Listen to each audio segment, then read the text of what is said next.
names up too. Change the color of the names. Oh yeah, I'm trying to. That's the thing I'm trying to keep in mind. Man of Steel had like a dark red, and then BVS we had just black because Hmm. it's BVS, I guess. But yes, you're still here. Yes, we are. I'm glad you're still here. Hello. Hello, hello, hi guys. It's joking time. It's joking time, or at least I thought it was. It is. You're absolutely correct. But hello, welcome to the DCEU review. 3 out of Oh, 17 projects. there's 17 DCEU projects. There's 16 movies and then Peacemaker, which is the one show. I'm gonna be honest. I really thought like DCEU only had like 12 to 14 projects, You'd or at least think, yeah. because it doesn't feel like they had that much. No. Well, honestly, if you don't count Snyder Cut, which is basically just Justice League again, Uh, but not exactly. But yes, 3 out of 17 things, and uh, I'm David, I'm Donovan. and we are going to discuss and give our thoughts on Suicide Squad 2016. The Now, second most polarized movie in the DCEU, right behind BVS for me. mm, you know what? I might agree with you on that. This is my first time seeing this movie. I've heard it was not good. I've always Hmm. heard that, but you told me something different. And Yeah, what did you say about it? I said like to keep it short. If you would have told me how, if I like if you would have told me back in 2016, was this movie ever good? I would have told you no. Far from it. Looking back on it now and watching it again, this movie is not that bad. I think this is why it's very polarizing because there's some good parts of this film and it makes a decent film, but the timing of when it came out made it seem like it was not. It also doesn't help the fact that like there were like so many reshoots and like different versions of the film, like the air cut and the stuff on the cutting room floor that didn't really make it, unfortunately. It's a Mhm. lot of stuff that happened with this film from what could have been good. I mean, from what could have been better than what we got. I think this movie is really, I want to say it's like really, really great. It has its ups and downs, but I don't think it's overly terrible like people thought it was. I think this movie is very overhated, if anything. I could see that. For me, I'd say so first time watching it, um I would agree with you in a sense. It's giving me Venom 2018 vibes. I think it's giving like uh it's messy and Yeah. all that, but there's some cool stuff to it that could be better, but what you get is like you're like, hmm, yeah. Plus, you could sit up here, kind of like Venom 2018. You could actually sit up here and kind of enjoy this movie in some Yeah, aspects. sure. I mean, honestly, it is kind of a turn your brain off kind of movie in my opinion, but Uh, I'd say yeah. We are going to discuss it though, and there are some things I'd love to talk about. Uh, yeah. so what do you say we just jumping on into this? All right. All right. So we start off with opening logos, blah blah blah. after the logos, we go to Louisiana to a prison site, and was where this is where we get introduced to our some of our main characters, and also the song "There Is a House in New Orleans" is playing because they're in Louisiana. So there we go. Did you get it? You get it, guys. Um, The first of many copyrighted songs that they use in this film. yes, and we're not talking about like in 5 minutes. Like it's less than five. It's like a minute later we get another song, but There's a particular scene in the movie where they use, I think, 3 back-to-back copyrighted songs. mm, Not even letting it breathe. They literally use 3 back-to-back songs, and it's like, why? yes, It really gives me the vibe or impression that like they tried to be Guardians of the Galaxy so bad, and it did not work. no. Um, so we get introduced to Will Smith's character, Deadshot, and I forget he's in the DCEU. You know, I never really picture Will Smith doing this, but he was there. Half Um, the characters, except for the more memorable, I mean, half the characters you actually forget that are in the DCEU, they exist. hmm Even some people in this movie. yeah. Um, so the guards show up to his cell. Uh, they give him some food. They say, "Open up, Floyd." He says, "Only my friends call me Floyd." And the guard says, "You ain't got no friends, Floyd." And But just you have Donnie Wahlberg. that is Donnie Wahlberg.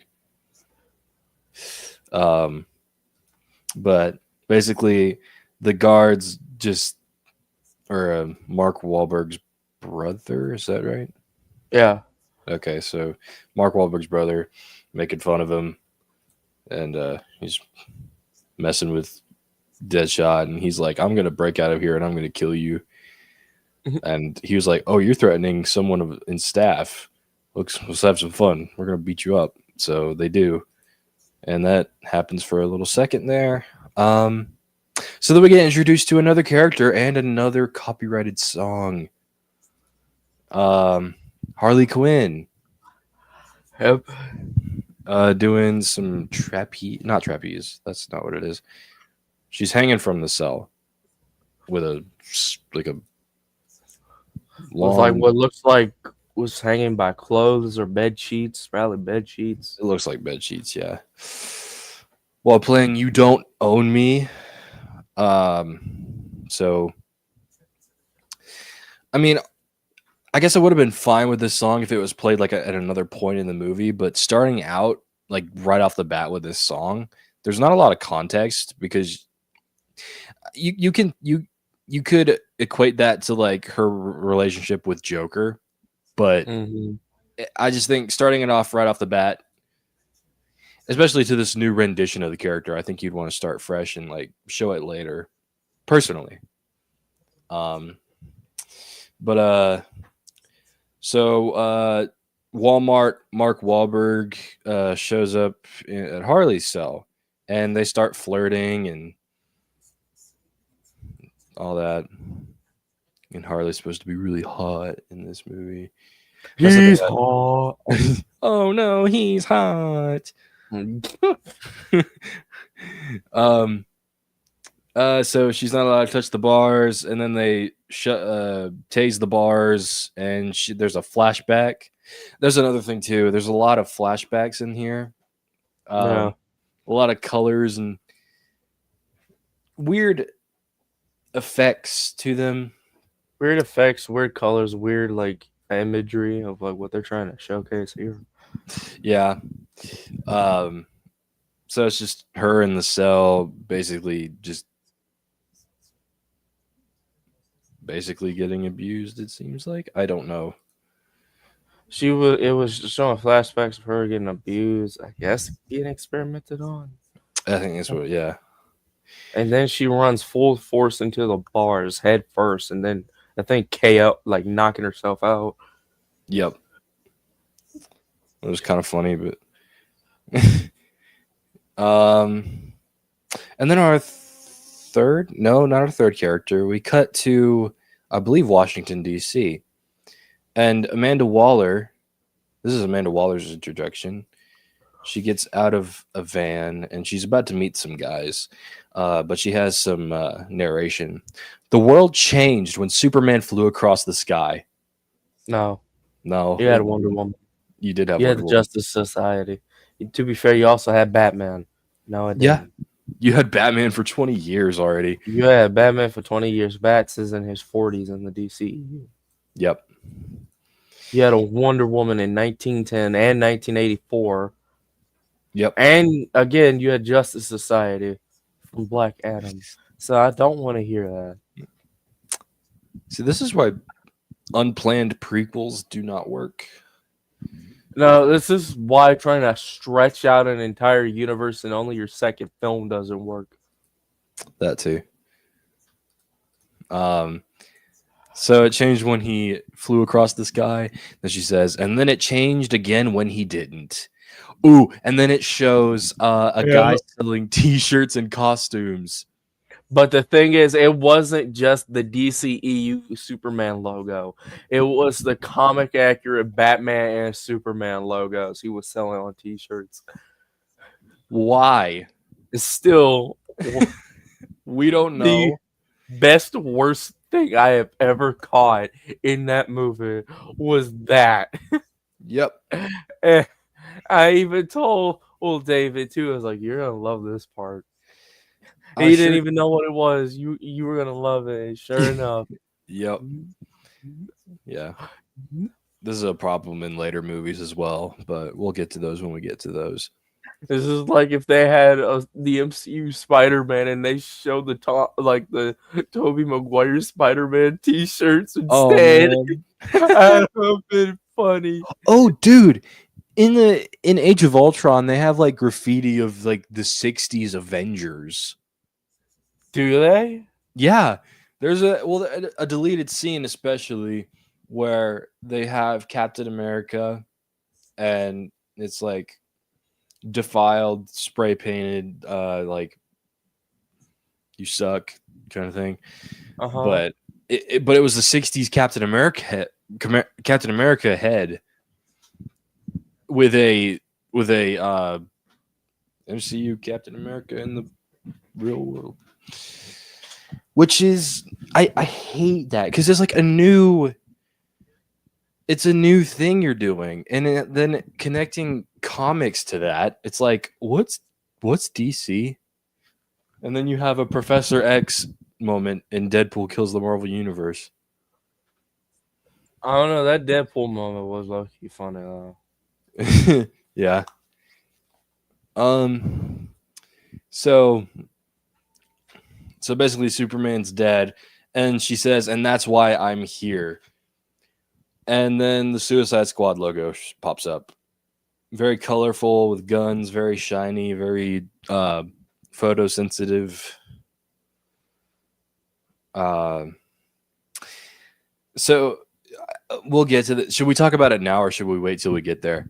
I was thinking about kind of mentioning that statement she just said, What say, man? where like Superman's dead, and that's why I'm here. Yeah. Should we wait till a little later? I mean, if you want to say it, you can. Um. So yeah, let's wait. I think that we'll get there when we get there. Alright. I was just trying to find some filler for the boring stuff.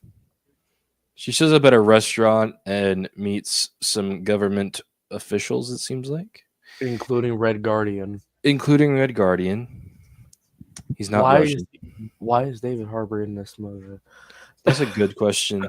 Why is he here? I like Like, David character Harbour. wise, he doesn't actually serve a purpose. Why is he here? I guess this was like before his stardom because of Stranger Things, so he was just kind of like a supporting Crazy you actor. say stardom because that man looked like he was in his 40s for years. Yeah, he really does. Um, And here's as there was it Was it in this scene when they're talking about the characters? I don't remember. I'm gonna tell No, you. where Amanda Waller was like telling David Harbour's character and like the others are like military guys about the like the squad members themselves. Oh yeah, she's about to do that right now. Yeah, well, Um, this is my first complaint about the movie, but I'll let you explain it first, then I'll give it off. We'll give off okay. one. So we got this guy named McKinsey, who's a general, I think, and he says we lose a natural hero. That's not right. A national hero is what I meant to say.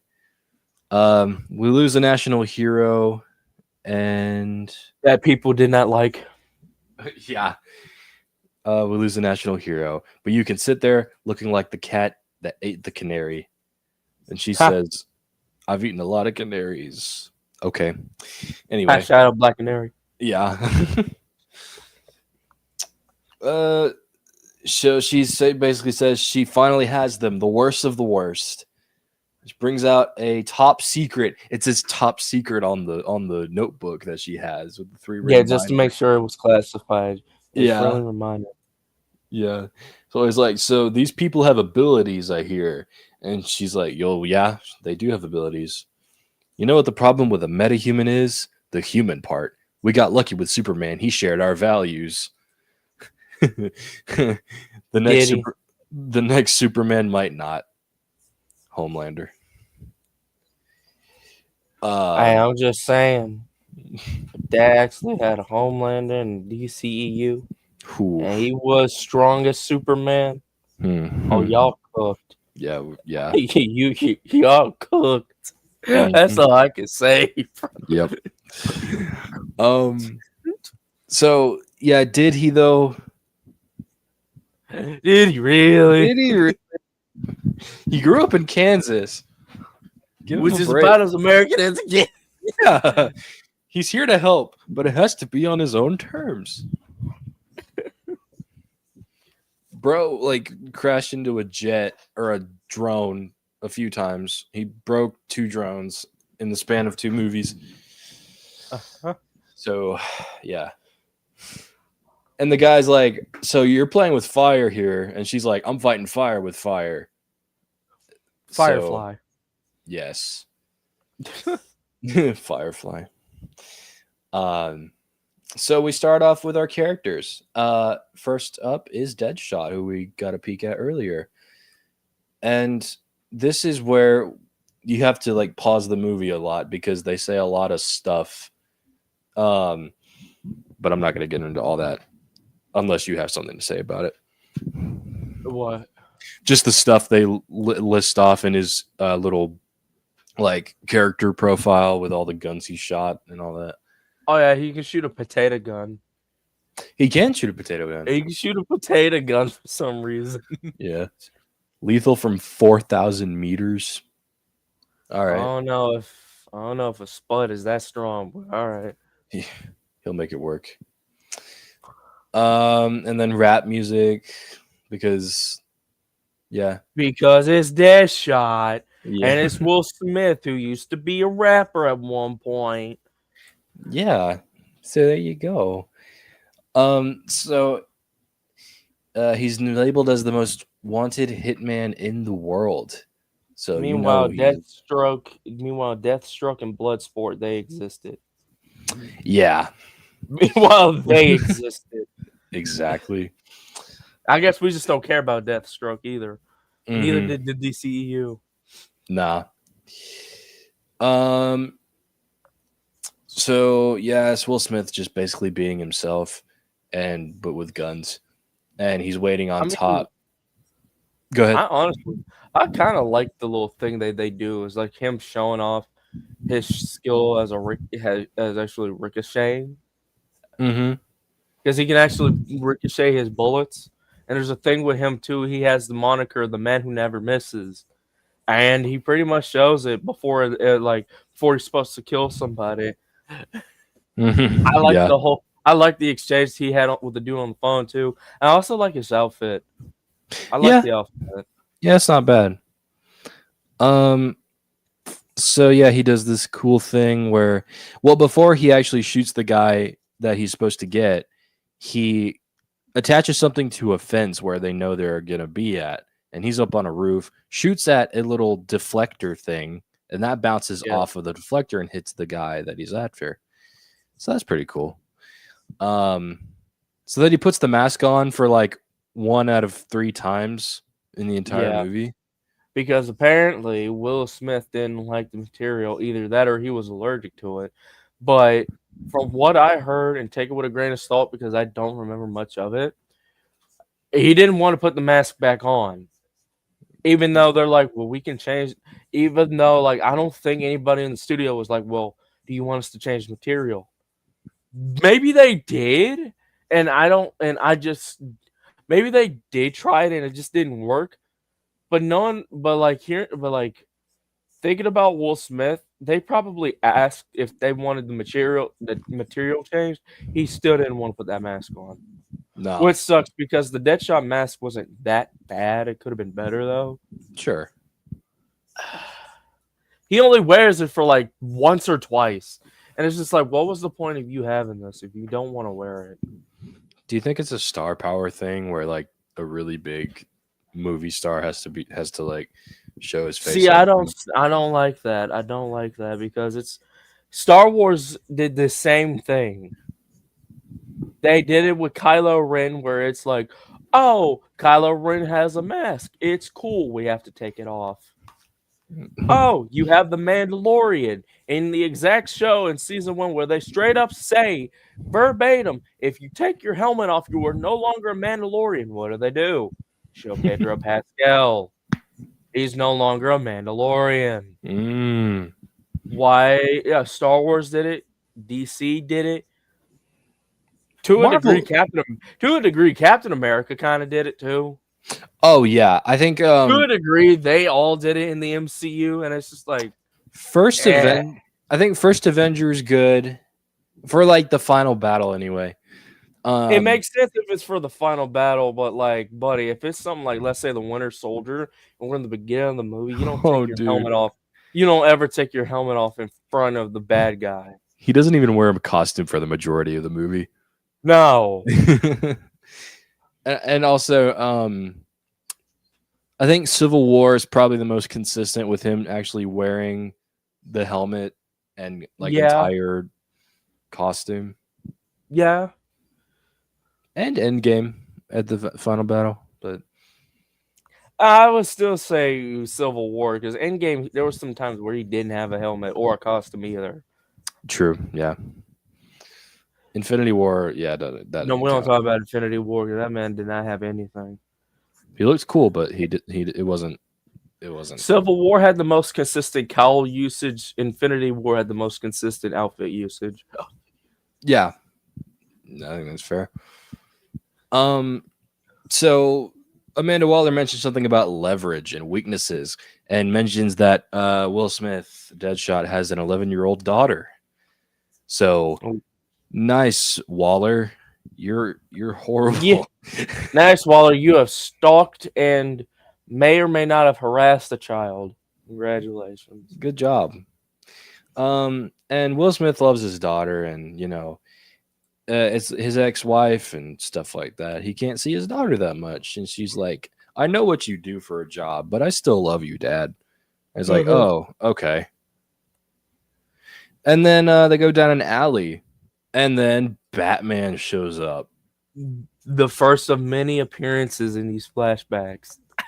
Yeah. So they fight a little bit in front of their daughter, and Will Smith pulls out, I keep calling him Will Smith, Deadshot pulls out a gun and aims it at Batman, but his daughter's in the way. She's blocking him. She's like, "Don't do it, Daddy. Don't do it." What's crazy is like Deadshot could easily ricochet that bullet if you wanted to. That's true. Not to mention when he's like, when the daughter's pleading for him to surrender, he surrenders. She moves out of the way. What's stopping Brody from quick drawing and hitting Batman? Yeah, you could do Could that. have done that too. He could have done that Timu movie curved bullet thing. He curves the bullet. Deadshot probably could get away with curving a bullet. Yeah, I'd be fine with that. He probably could get away with that. Yeah, I think that they do the same thing in another comic book movie called Wanted. Oh, James McAvoy and Angelina Jolie are in it. okay. Um, but I know they do a curving bullet thing. So Batman gets his bat cuffs out and cuffs him up. So he goes to jail. What was it? Margot Robbie, Harley Quinn, I still blame the flashback. daughter, Yeah, L daughter. the heck. So then we get a flashback of Harley Quinn. So And here's she's another inconsistency in this film. yes, she's dancing at a club, by the way, and Um, we don't know whatever. why. We don't know why. And there's a part in the film that I call the inconsistency because it says, um, it was something about like it wasn't co-conspirator. Was it co-conspirator or something? It was accomplice. Accomplice to the murder of Robin. That text shows up, Hmm. and in this, David Ayer was saying how she was an accomplice to Robin's death. Only thing, she wasn't even Harley Quinn before Robin died, so she couldn't have even been a part of that. Right. How does that even work? You weren't even there. No. Because that's what the movie was supposed to be. In the scene, it was supposed to give off like he was supposed to. I mean, Ayer was saying how she was supposed to be an accomplice to Robin. Only problem is she wasn't even Harley Quinn yet, so it Right. couldn't have even worked. Yeah. That couldn't have worked. But No. And then we get more like flashy 3D texts and stuff. There's one cool part where like the Arkham Asylum gate has like pink lights around the word Arkham on the gate. I think that's pretty cool. I just like the fact that like we just disregarded Joker. Oh, we're getting there. So her name's Harleen Quinzel. How do you feel about that name, by the way? I mean, that's how it was when she first was introduced as Harleen Quinzel. I don't have a problem with it. Yeah. I don't have a problem with it. It's just the fact that, like, oh, you went from Harleen to Harley. You went from Quinzel to Harley Quinn. Two and two make four together. You could be easily deduced as Harley Quinn. Yeah. It's not really that bright of an idea. Not really. But then again, she's not really that bright either. No. So she's not really that bright either. So Mm-hmm. But yes, Miss Harley Quinzel was assigned to Joker, the Joker. ew. Yeah, and apparently, for some reason, she's fallen in love with him. We don't know how. They don't see how. They don't show how. She just does.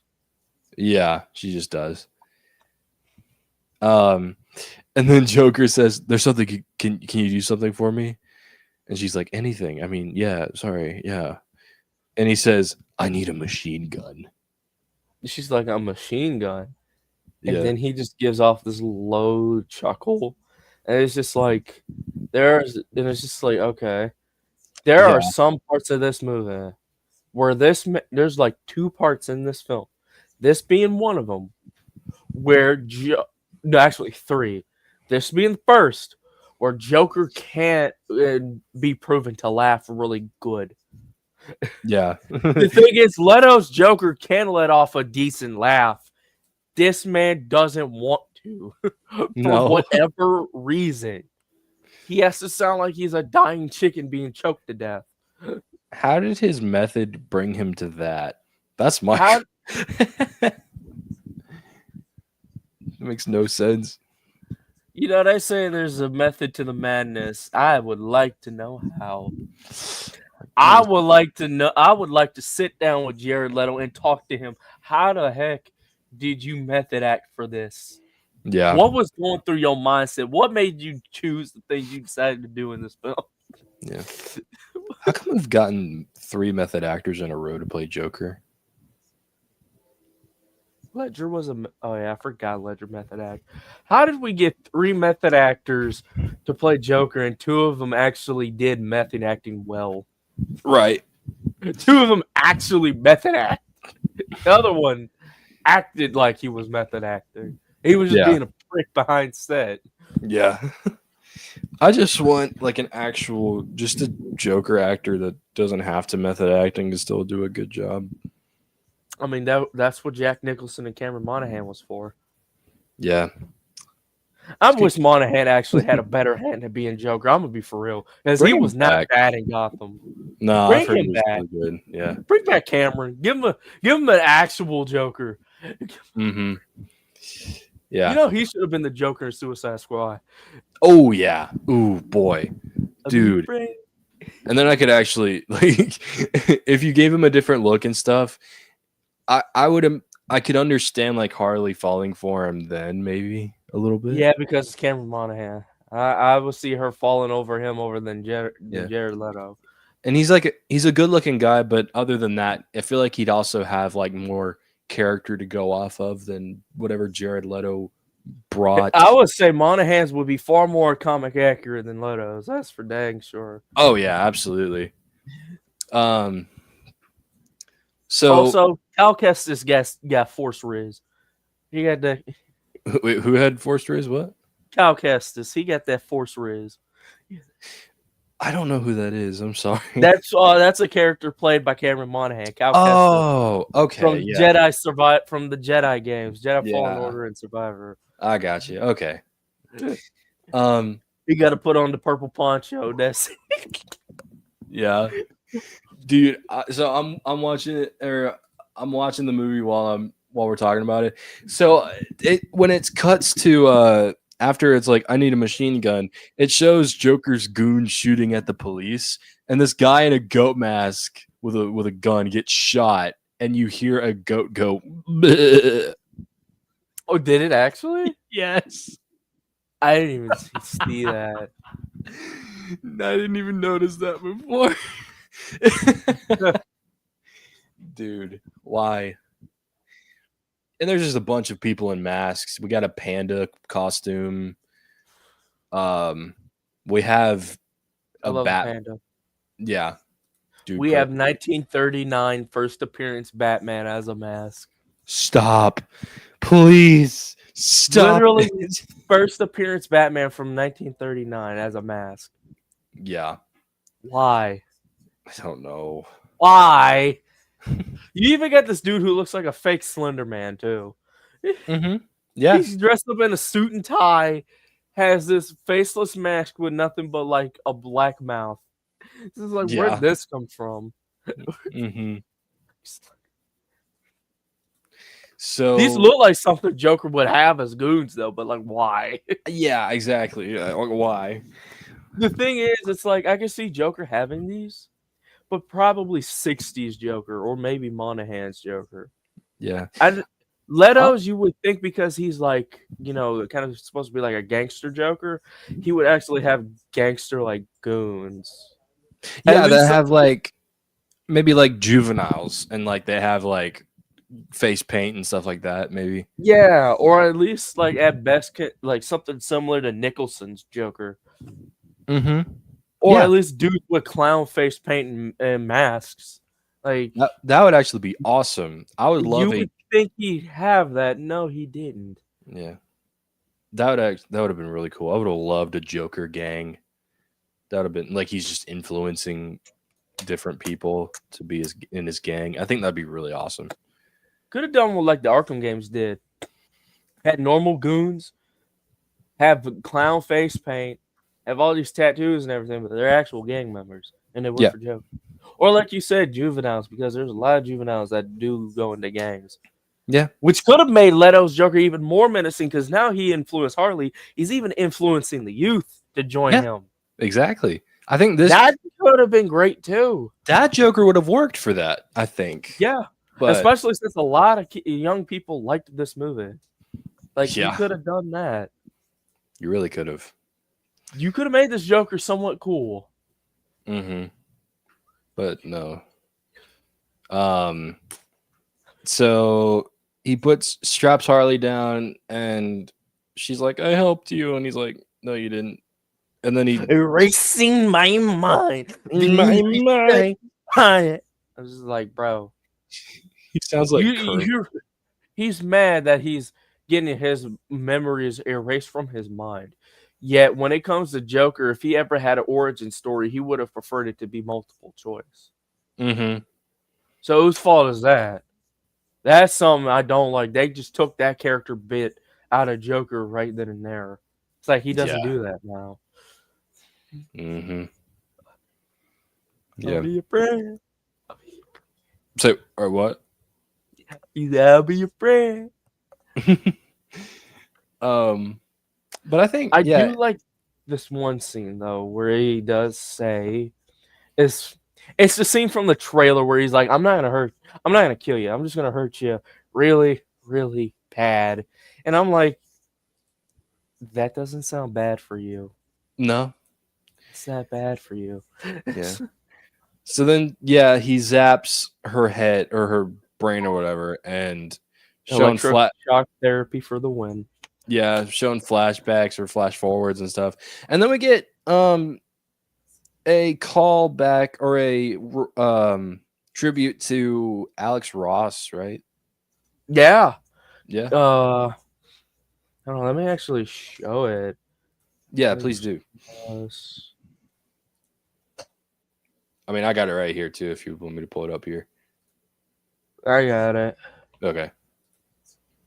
So, share screen. Yeah, we get this actually show up in the movie. I open image and new tab. Hold on, let me. No, you're good. You get this. They recreate this photo right here in the movie. She has the comic accurate 90s suit, and Mm-hmm. Joker has this fit on. And I'm thinking, this is the best suit you have in this whole film. You look better in black and white. Why don't you stick with a more traditional attire? Yeah. The fact that they even gave Harley, it's crazy. Harley Quinn is the first character to have a comic accurate suit in live action. But only for us. Oh, like, She's the out of Marvel and DC. She's the first one to get a comic accurate suit. wow. I could be wrong because I remember vaguely the Captain America suit from the first Avenger, but Would she, Spider-Man she would is Spider one of, if not the first person in live action to have a comic accurate suit, and it was her original first appearance. Well, what about Spider-Man? I mean, which Spider-Man do you think would be like the closest to a comic accurate suit? Because I feel like, Garfield. yeah, Garfield with Tom Holland being a close second. yeah. I mean, Toby's is close, but not that close. Toby's is a stark deviation from like comic accurate suit. Yeah, he's got the spikes. He's got pointy eyes. But so yeah, she's basically just became Harley Quinn because of a shock in her brain. So then we get transition to the club, and Common is there. Who's a rapper who also shows up in movies. Has very little screen appearance. He's just always here. Yeah, And I don't blame him. Get the money somehow, but yeah. And Joker, being weird as he is, Common. there's something I actually do enjoy about the Joker. It's like the Joker centric tattoos, like the mouth on his face, like the mouth on his hand, which he uses to cover up his face. That was cool. The Mhm. ha ha ha, like the laughing tattoo on him, playing cards. It's like those tattoos work for him. Everything else is just like, you don't need this. Yeah, You don't need those. Just yeah, stick to the Joker motif. yeah, yeah. And then like when Common is like thanking him for what he's done for him. He's like, "Are you sweet talking me?" And he puts his hand on his mouth, and it has that mouth tattoo. Yeah. And he's like, "It's so intense." Such a weird voice for Joker. I swear I hear a southern man speaking when he talks. Yeah. Um, and we so he get Common catches a glimpse of Harley, and he's like, "You're a lucky man." And so Joker calls her in here to uh, do something, just to, I don't know what you'd call it, I guess to dance with him or solicit something, her. something Probably like, solicit her, knowing Joker. yeah, But hey, Common, I don't blame him. He ain't for all this. no. His And Joker, character's not feeling it. it seems like Joker is jealous or something, and like he gets Harley to do it, and he's like staring and growling. Which is crazy because in the original cut, well, in this film, Joker shoots and kills Common's character. But what's interesting to note is that he wasn't supposed to do that. Originally, he was supposed to make Common do it to himself. Mm, He just brought Harley in as like part of that pack, as like part of that like that reason to do it. He would have gaslit Common's character to do it to himself. And I'm thinking, where was this? right. Because that seems like something Joker would do. Anything that seems like Joker would do, he doesn't do it for whatever reason. And Yeah. it's like, why do you have this character if he's not going to act like him at all? Right. It's really strange. So Common's like, "I don't want no beef," and then Joker's like, "Oh, you don't want no beef? You want no beef?" And And then Harley's like, well, then don't waste my time. It's like, yeah, what are y'all getting mad at him for? and then Common Joker was shoot. even telling him straight too. He was like, "That's your girl. That's your woman, bro. I ain't doing that." Yeah, and then he shoots Common. Just shoots him Yeah, out of pure jealousy and spite. That's what it seems like. yeah. And then it cuts to Harley and Joker driving off in a the purple purple Lamborghini. Got the purple Lamborghini. I'm still tripping. They made a whole song about a car that only shows up in one scene. And this is that scene. And that car even crashes. I like the song. But They I mean, really brought in Jared Leto for the music video too, just for this. yeah. So then Batman chases them. His He's in second his appearance in this film. yes. So he chases them and jumps on the car. Harley shoots up the roof, and they crash into what?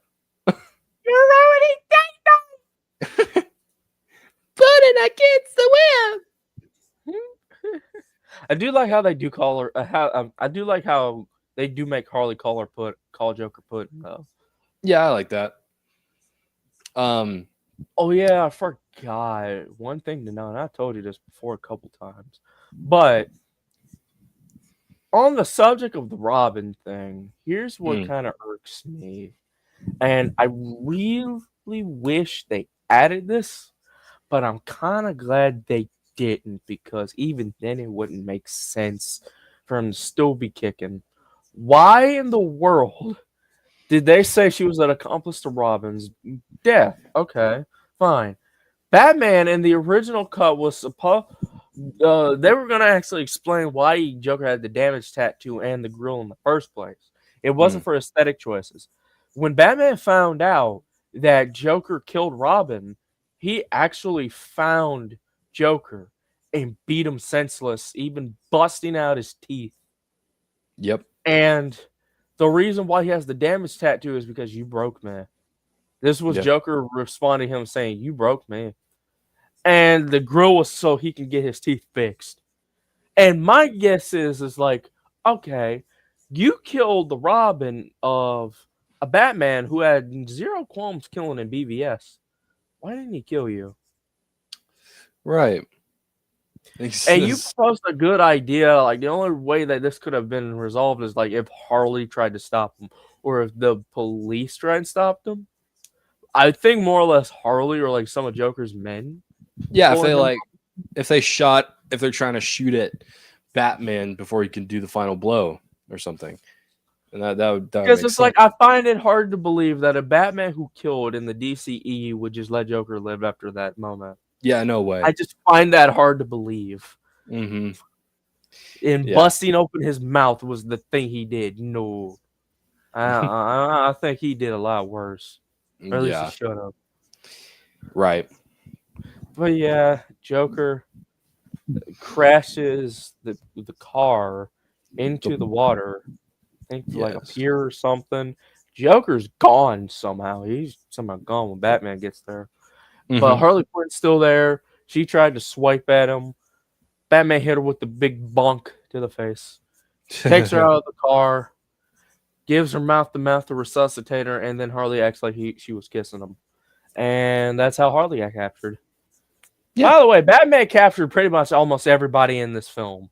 Yeah, there's like 2 or 3 Batman villains. We got He Harley. got Harley, Deadshot, and Killer Croc. Okay. Yeah, I didn't know if Deadshot was an official Batman villain or not. I mean, But- he's kind. I think he is a villain of Batman. I think he is. Mm. Ooh. Now we get to the good character, Mr. Captain El Boomerang. Diablo. Oh, No. yeah. No. Well, not yet, but yeah, Captain Boomerang. Yeah, so we get to Captain Boomerang.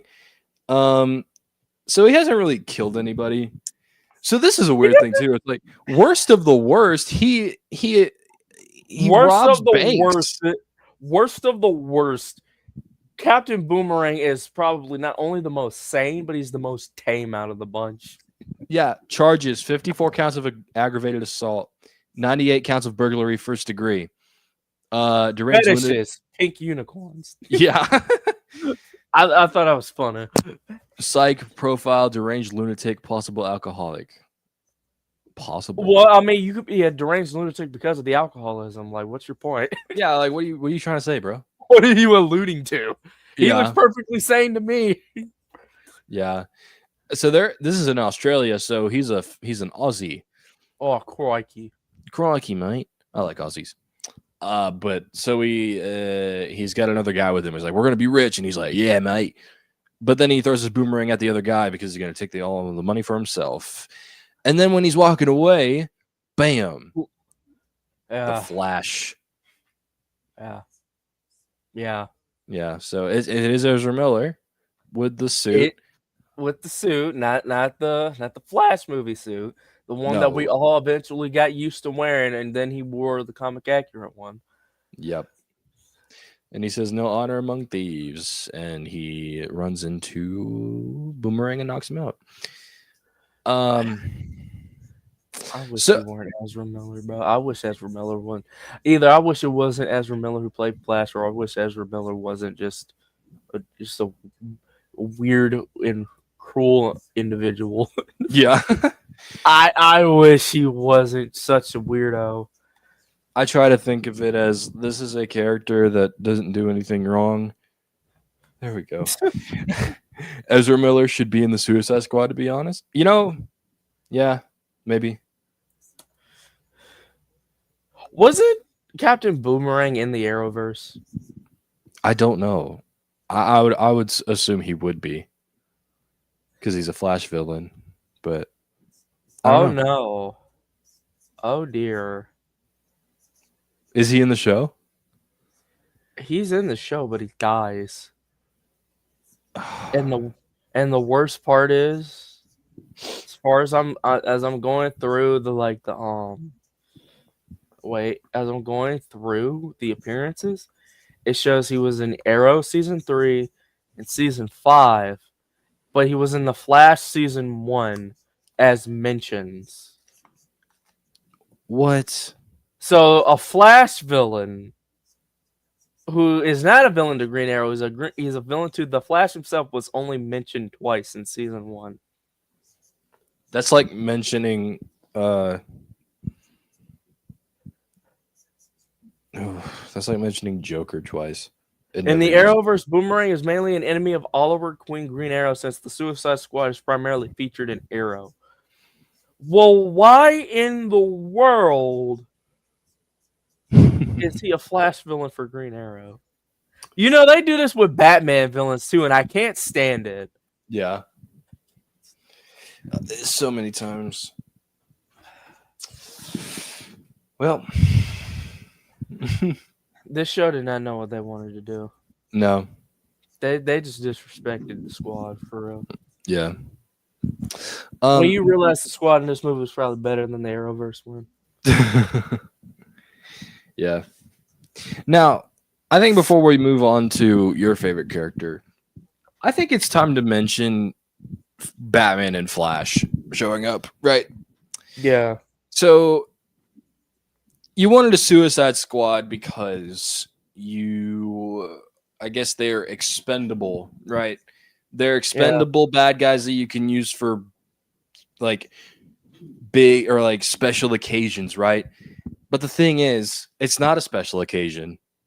This is the same thing that heroes deal with. And you have two heroes at your disposal right now. One that's been around for 20 years and he's kicking ass and stuff. And you have Flash. So, not to mention, this is the point I was trying to make earlier when I was like, what kind of irks me about this whole film and concept in general is that this would never work. Why would any government or any like private military or whatever sign on to the idea that yes, let's use supervillains to do what superheroes can do? yeah. No one would go for this. Why are you entrusting the help of supervillains who could double cross you at any moment, or even like you ask them to do this, they'll flat out say no. And the only thing they get out of it, the only thing they gain is a reduced sentence. By the way, all these characters have life sentences, by the way. They only get a decade off their life sentences. That's the best I get. And the rewards they demand after the fact, outside of Deadshot, which makes sense, everyone he gets a terrible thing. I don't even think Captain Boomerang, he even gets a reward. No, he doesn't. He doesn't get anything, as far as I can tell. Which is just Deadshots make sense. Yeah. Everyone else just wanted something basic. Yeah. And I'm just like, I just saved a city, risked my own neck to save myself, these other villains, and your military personnel. And all I get is a decade off my reduced sentence. If that was the case, I would never have signed up for this. You gonna give me more than just a whole 10 years. No. So what if they have like 2 or 3 more missions? Do they get 10 years off of that as well? That's what I'm saying. Like, what happens then? Yeah. I think in the James Gunn Squad movie, they do get the 10 years off their sentence again. I think. It's been a while since I've watched that film. But I think they also get a reduced sentence, and even then I'm just like, what's the point of a reduced sentence if they're having a life sentence?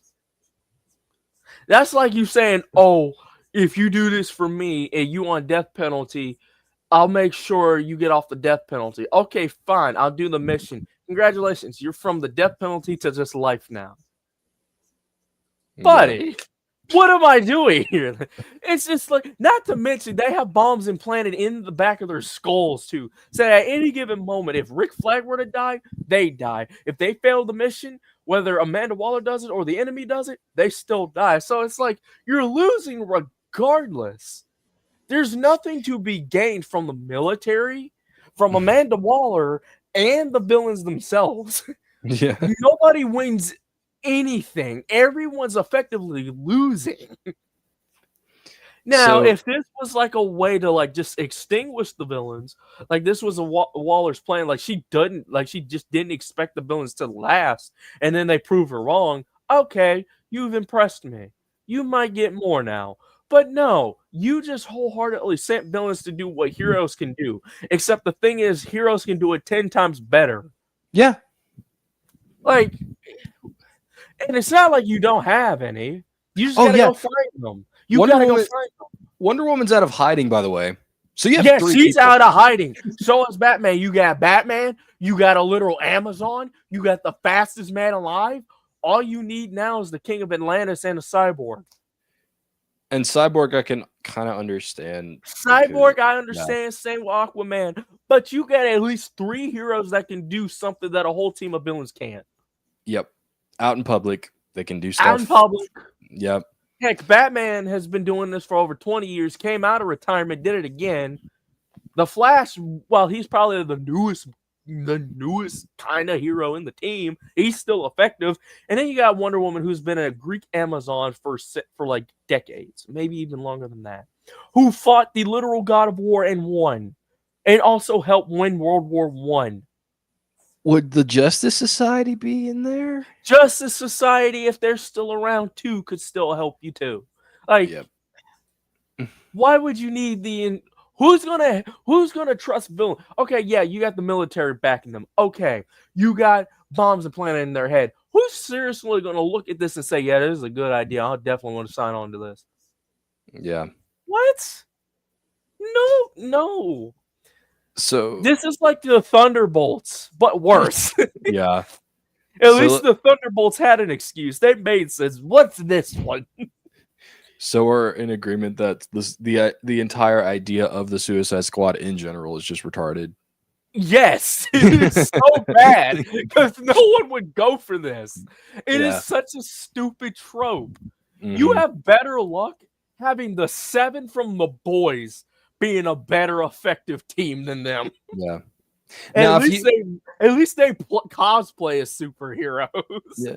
Now, if you used the Suicide Squad as like a soldiers in Iraq or something, if you had them for that kind of low level thing, maybe if the heroes are busy doing other things, then okay, I could see you doing kind of like the dirty work maybe of like low life, but kind of like what the Thunderbolts did. They were all like hired hitmen or like assassins or whatever, and they did the dirty work before they became a team. That's what I was expecting you to do. The Suicide Squad as a concept can work if you're like doing dirty work that the government or like superheroes won't do. This is the work that you do to turn a blind eye to somebody. Kind of like the CIA or something like that, or like a Black Ops unit. Yeah. That would make sense if you have the Suicide Squad. Mm-hmm. But then again, even if you did, why would you have a guy that chucks boomerangs, have a woman that uses a baseball bat and a mallet, and have a literal guy who is a walking killer croc?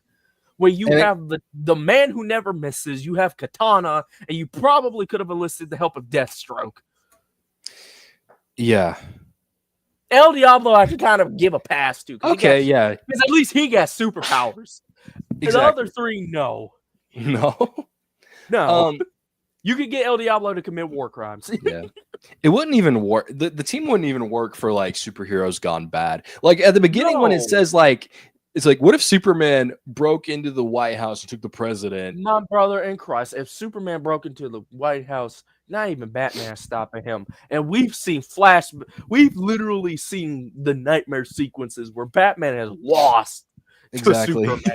What is he doing? We've seen the League gang up on a just revived Superman, and they lost in Justice League in 2 films. What are they doing? Yeah. What are you doing to him? Yeah, exactly. Now, if Amanda Waller like helped make the Justice League, I could see that. But other than that, and she has files. She has files for the Justice League. Yeah, in the post-credit, she gives them to Batman. Yeah. In the post-credit, she gives them to Batman. And Batman even straight up, this is the thing I also kind of I don't have a problem with Batman in this situation, but I have a problem with Waller. This man straight up said, "You better shut this down, or me and my friends gonna make sure you shut it down." Pretty much. She doesn't. Yeah, no. Okay. Cool. It is a God-given miracle that not only the government still allows this, but the Justice League themselves are like, so you gonna have villains for a hire to do the dirty work? Yeah. No, no. Only thing that I can see as to why she would like they don't stop this is because she has case files on every league member, Mm-hmm. and she even seen Bruce Wayne. That's like the only way I think she wouldn't do it is because, oh, you do that, I'll just leak who you are. That's like the only Yeah. reason why I can see that. But even then, Yeah. you're not messing with a Kryptonian. Definitely not. You definitely not messing with an Amazonian, a half Atlantean, a dude who's 99.9% robotic, the fastest man alive, and a man who will not hesitate to take bodies like he was in Batman v Superman. Yeah. Cyborg can leak stuff too. Cyborg could actually expunge any information she got on the league if he Yeah. wanted to. He helped that one lady with like money troubles in the Snyder Cut. Literally, so, like gave her a bunch of money. you So, put him into the net. Oh, you done. oh What yeah, you got? he can shoot. He can like get access to missiles and stuff too. Like that's a Literally. big thing. This is like he can. All he got to do is hack into the net. It's done. Yeah, He you're could done. hack at any world government computer he wanted to, and they wouldn't stop him. No. Oh, I'll just leak who you are. I'll leak information. I'll tell people that you asked for the files on the leak. I said, Batman could be like, I ain't do it. Meanwhile, Cyborg has already expunged all the records. Go ahead, do it. Yeah. Like, Also, why this does man got everyone have? prep time for a reason. Yeah. Why does everyone have files on the Justice League? Lex has some. Waller has some. I I don't know guess why they Lex has wanted them. to like examine more of the metahumans that were out there. Yeah. It's the metahuman thesis. Yeah, the metahuman. Why do they call them metahumans? I hate when they call them metahumans. It's like metahuman. What did you prefer? Mutants? Yeah. Wrong universe. Yeah, you're right. Honestly, that's something Marvel they should do. Like treat the mutants like the metahumans. It wouldn't work for the MCU because all the other superheroes like are fine, but then you get like a certain group of powered individuals. No, boo. No more mutants. No more muties. If the X-Men were like around during early MCU, like if Marvel had the rights to it, they should have did it like Suicide Squad. Or like the DCEU. Oh, yeah. Have I think- case files on certain characters. An X-Men Suicide Squad. That's just X-Force. Yeah. That's just X-Force. Fair enough. At least that makes sense. That does make sense. Plus, you got people who are actual hired killers like Wolverine, Deadpool, and Domino. Yeah. You got who would do way more effectively at their job than the whole team. Mm-hmm. Well, maybe outside of Deadshot. Yeah. So we're 16 minutes into the movie, by the way. Yeah. I'll be right back. Okay. You can keep going on. Okay. So we get to our other character. Another copyrighted song. I don't know what it is. His name is El Diablo or just Diablo. I don't know, but he has fire powers, and he surrendered himself. Okay. But he's got some fire powers. Cool. He's got tattoos, skull tattoos, all that stuff.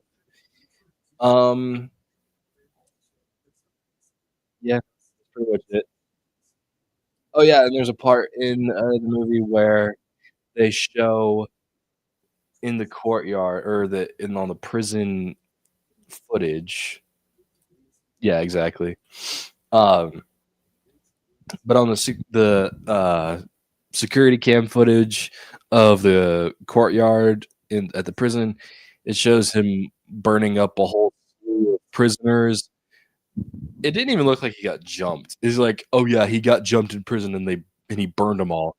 But like, there's like a whole ring of space around him before that. Like, there's just a whole ring of space around him. No one's close to him at all.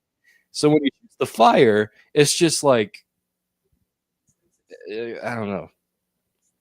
It's kind of weird. Plenty of space. Okay, now another character and another copyrighted song, and the song is "Fortunate Son." I think it is. I think that's the song. Let me see. Let me double check. Fortunate Son. Yeah. It is. Why? Like for Killer Croc? um, but yeah, they play copyrighted music again. He has cannibalistic tendencies because he's a crocodile wrestler. Um, then we get some more weird editing, more weird cuts. You really got to get used to the. Well, you don't you can't, but there's a lot of awkward, weird cuts in this movie because this movie really is a Frankenstein. It's just something original, and then it's like, oh, we got to be funny and cool and quick and stuff like that. So they were like, random bullcrap, go, and that was it. Um, but they throw him some goat.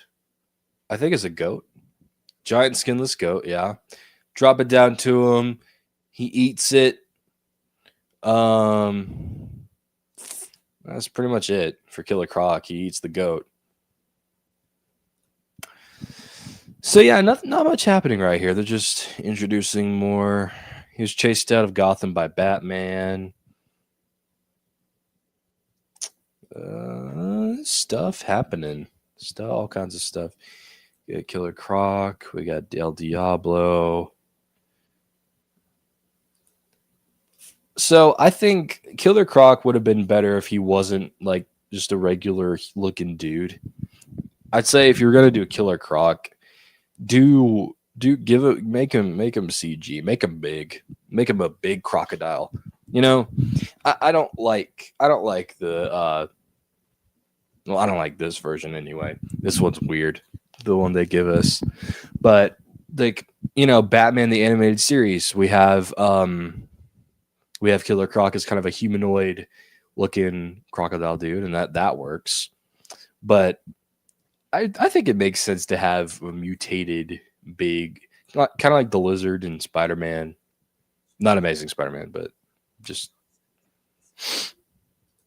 I like a big crocodile. A scaly man that eats people. I don't know about that. It's kind of weird. In a world full of Supermen, be a Homelander. You're right. But no, we got by El Diablo and Killer Croc just now. Okay. Do you have anything to say about the gentleman on your profile? I do enjoy El Diablo as a character in this film. He's a pretty interesting guy, and I do wish he did a little bit more in the movie. But I do like him because of his backstory. His backstory is a really good one. And I like how this is a villain that actually feels like he actually feels bad for the things that he has done. He's like he out of all these characters, he feels like the type of guy who wants to atone for his sins. Yeah. You know? Yeah. So that's just like I like him. Mm-hmm. He's pretty cool. Also aesthetically, I just normally I don't like face tats on a person. And as we can see with Joker, he did really terrible with that. One guy did awful with face tats. This man looks like a freaking menace with them. Yeah. The man who played El Diablo did a good job as him. Sure. Yeah, I agree. Then we got that. We got Killer Croc. How do you feel about Killer Croc being like an actual dude just with scales? On one hand, this is kind of how he is in like DC. That's kind of how he's supposed to look. However, I would have imagined him to be a bit bigger, both in height and in muscles. Mm-hmm. I'm not saying like go straight up full on Arkham with the guy. At bare minimum, at least like Arkham Origins Killer Croc. Okay. Yeah, I mean, I'm used to kind of the big Killer Croc, but I Yeah, mean, it works in Batman the animated series, I guess, where it's like an actual humanoid dude. Batman the animated series is just great all around. So, yeah. and I don't mean to When I see glaze, Killer but Croc as a no, I know. When I see Killer Croc as like a human kind of guy, like in the Suicide Squad, this is how I envision him looking. yeah. He should have. That's his Arkham Origins look. He should have looked something like this. Maybe a bit Ah. bigger, maybe a bit buffer. Mm-hmm. That just looked like a dude in really good makeup. That's it. Yeah, there's Yeah. nothing really intimidating or foreboding about Killer Croc here. Also, I don't like the fact that they just added Killer Croc because he just really does nothing. A No. majority of the movie, he does absolutely nothing. No, he does not. You could have at least had him look cool while standing in the background.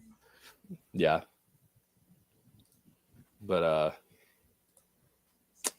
that's Killer Croc. And then we get to It's crazy how this film is his live action debut. exactly, yeah. That's crazy. Mm-hmm. And then we get to the Enchantress. And there's this introduction to Dr. June Moon. What a That's a name. real name. Yeah. That's a real comics name. Mm-hmm. And she's an archaeologist, and the way they introduce her is they do a crossfade twice. So they have one clip, two clip, three clip, and they all crossfade into one another in like 1 second intervals. And that's how she's introduced. And then it shows her going to a cave, and she falls down the cave already. That was fast. There's skulls down there. She opens a thing that she found, and there's the Enchantress in there. And she possesses June Moon. And the Enchantress has abilities. There's her description. Extra dimensional entity. Yeah, so multiverse. It also doesn't help the fact that like her one and only weakness was in the same location as she was, Yeah. and yet somehow she didn't take her heart. It's just like she pretty much forgot about it. Now Amanda Waller's in possession of it, Right. and whoever holds the the heart basically can control the Enchantress. At least so Mm, they say. right. Oh yeah, she has a brother in a jar somewhere. Yeah, Incubus. Incubus. So it's kind of like a Hulk situation where she lets Enchantress out. Um, and yeah, she has the heart and she is in control of it. It's pretty much the gist. And this is basically what we talked about before. The general, I guess, says you want to put our national security in the hands of witches, gangbangers, and crocodiles. Don't forget about the Joker's girlfriend. They're villains. What makes you think you can control them? I mean, we already talked about it briefly. Because getting people to act against their own self interest for the national security of the United States is what I do for a living. What? What? Wait, what? Did I read it too fast? I'm sorry if I did. Say that again. Okay, so it's like, what makes you think you can? What makes you think that you can control these people? She says, because getting people to act against their own self interests for the national security of the United States is what I do for a living. That is the lamest bitch ass excuse I've ever heard. Yep. So you basically just said because I can force them against their will and there's nothing they can do about it. And then she goes and acts on that same motif by implanting bombs in their head and says, "You will do this, you will die." Yep. You know, it's very not clear how. Oh, like what she what Waller gains out of this. It's not really stated what she gains out of this. Yeah, she's just doing this just for the hell of it.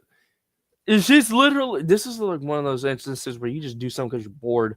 This is Waller right here. Yeah.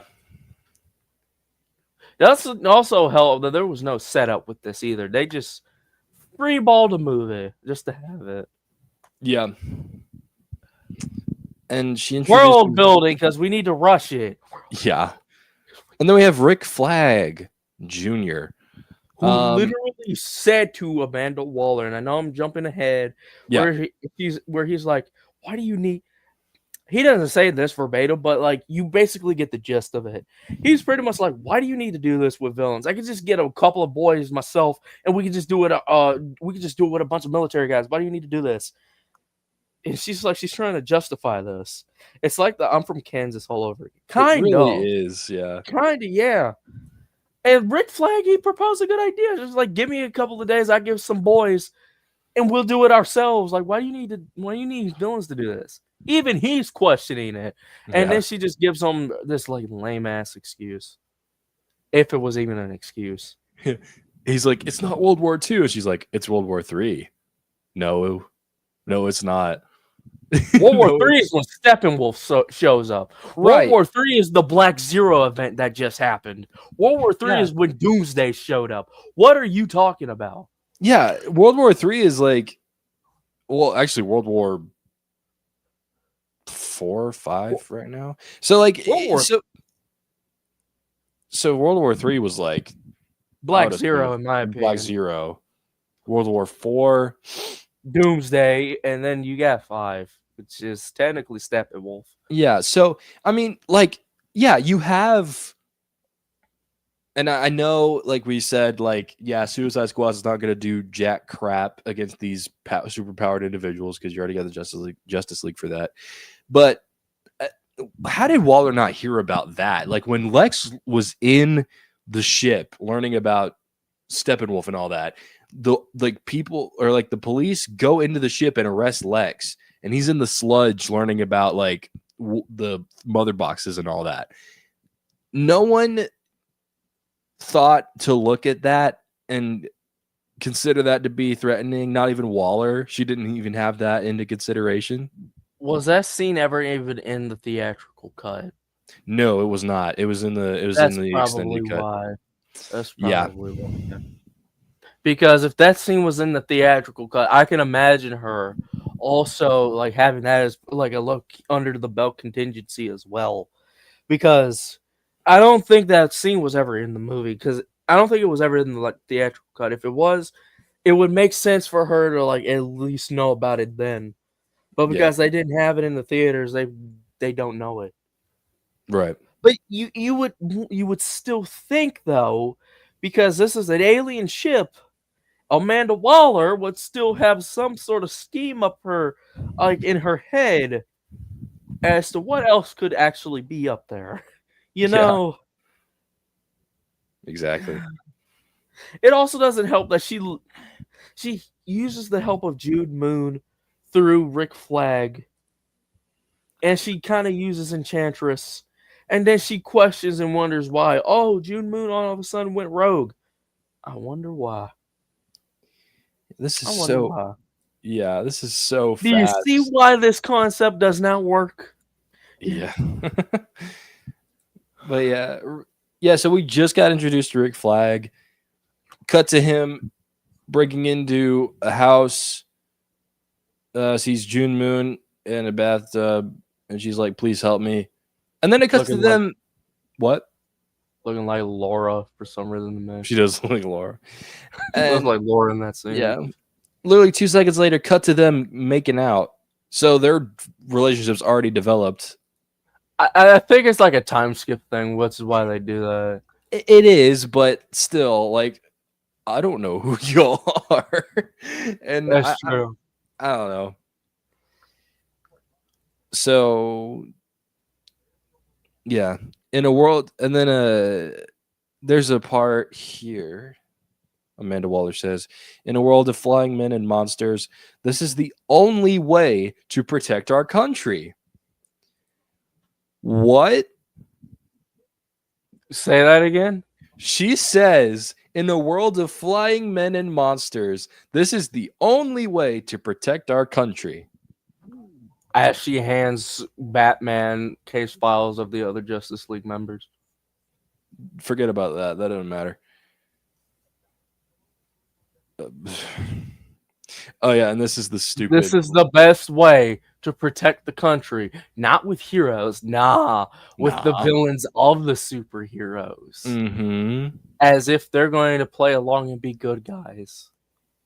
Yep. Out of everybody here, El Diablo probably would have been the good guy. Because he probably, he probably wouldn't even fight. If he did, he probably would be the good guy. Deadshot, for the sake of his daughter, would probably be the good guy. You can't give me that excuse with everyone else. Not at all. At least Peacemaker, he wanted to be a good guy. From what at least what I've seen. He wanted to be. Yep. Him too. Peacemaker, El Diablo, and Deadshot. They would have been the good guys. Maybe even Polka Dot Man. Yeah. I think Polka Dot Man was a good guy, wasn't he? I'm not sure. In the comics, I think he's a bad guy, but I mean in the movie. I have no idea. I haven't seen the Suicide Squad yet. I'd even say Polka Dot Man because he wasn't even that bad of a person. Mm-hmm. Yeah. I can't excuse anyone else. Yeah. Let's see. Let me get this. I still wish the 2016 Suicide Squad met the James Gunn one though. That would have been funny. I still wish they would have met them. Yeah.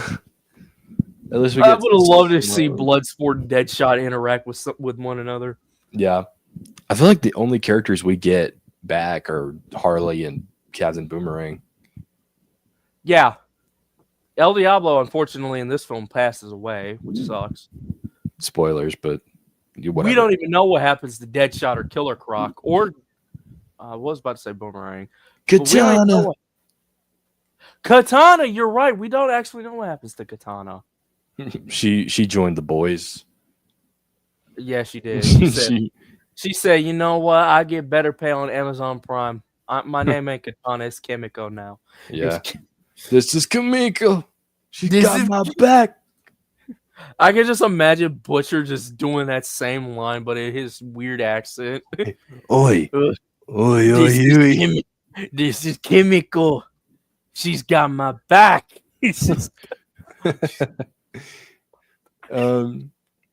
So we get the stupid line of like, what if Superman ripped off the roof of the White House, stole the president? Who would have stopped him? No one. No one. No one. Absolutely no one. Yeah. All the kryptonite's gone, so you really can't stop them. Yeah. So I think he actually answered his own question. So he says, well, who would have stopped Superman? We got contingency plans for nukes in North Korea.